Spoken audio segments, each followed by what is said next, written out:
Today's world, comfort doesn't keep you alive. It keeps you average. But there's an ancient, battle-tested method that can make your brain actually want to do the hard things, without feeling like you're dragging yourself across mental hot coals. It's called the Lotus Method, and by the end of this video, you'll have a 5-step blueprint to override your brain's resistance, sharpen your focus, and finally do the things you keep avoiding. You're not procrastinating because you're lazy. You're procrastinating because your brain is a comfort junkie. Need to work out? Brain says, let's clean the kitchen first. Because nothing says fitness like sparkling countertops. Need to start a big project? Brain says, oh look, let's research the complete history of bubble wrap.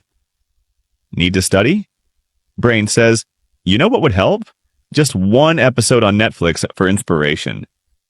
Your brain evolved to keep you safe from lions and starvation, not to write essays or build businesses. Hard things trigger the same stress response as danger, so your brain goes, nope, let's chill. Step 1. Awareness, catch the scam. In Buddhism, there's a term, monkey mind, meaning a restless brain that jumps from thought to thought, avoiding discomfort like it's allergic to effort. The Lotus Method starts with noticing when your brain pulls this stunt. Awareness turns the invisible into the visible. When you catch yourself thinking, let's start tomorrow, or let's just check Instagram first while you pause and say, nice try, brain. I see what you're doing. Why it works.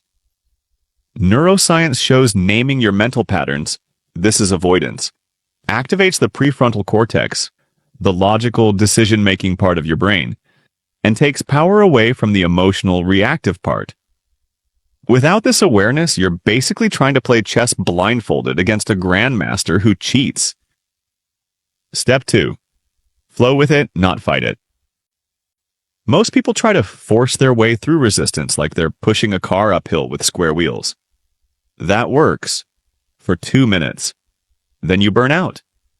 Eastern philosophy, specifically Lao Tzu's concept of Wu Wei, teaches something counterintuitive. Stop fighting the river, learn to swim with it. Translated for real life, instead of, I must finish this massive project today, you say, I'll just start with 10 minutes. Why it works. Your brain's amygdala sees big tasks as threats, but small tasks fly under its radar. Once you start, your brain releases dopamine for making progress, which builds momentum. Pro tip. Pair this with the gateway task rule. Make the first step ridiculously easy. Open the document, put on gym shoes, write the title. So your brain thinks, this is fine. Step 3. Stillness, sharpen the blade. Imagine trying to cut wood with a chainsaw while it's shaking violently. That's your brain when it's overloaded with noise, notifications, and a to-do list that looks like a CVS receipt. Ancient monks used zazen, sitting meditation, to let the mud in the mind settle. You can do the same. 5 to 10 minutes of stillness a day. Why it works. Meditation lowers cortisol, stress hormone, and increases alpha brainwaves, linked to creativity and problem solving. A calmer brain sees hard tasks as puzzles, not threats. Stillness doesn't have to be fancy. Sit quietly and breathe. No phone, no music, no podcast. Just exist. Yes, your brain will scream at first. That's the point. Over time, you'll notice the chaos fades like muddy water becoming clear. Step 4. Intentional action, one slice at a time. Shaolin monks don't try to master every martial arts move in one day. They perfect one punch, then another, until they can break bricks like they're made of Lego. Do the same with your life.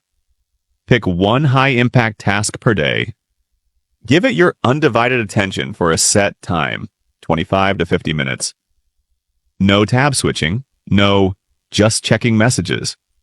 Why it works. The brain has limited attentional bandwidth. Every switch costs energy and focus. Deep single-task focus can make 2 hours of work feel like 6. Step 5. Patience. Trust the bloom. The lotus flower takes time to push through the mud before it blooms. Your growth works the same way. You'll be tempted to rush, but impatience is resistance. Progress is compounding interest. Nothing happens for a while, then everything happens at once. Why it works? Patience reduces decision fatigue and dopamine burnout from chasing quick wins. It keeps you consistent long enough for skills and habits to click. Think of every hard thing you do as one petal opening. Stop yanking the flower open, like it'll bloom when it's ready. Here's your Lotus Method cheat sheet. 1. Catch your brain's scam. 2. Flow, don't fight. 3. Practice stillness daily.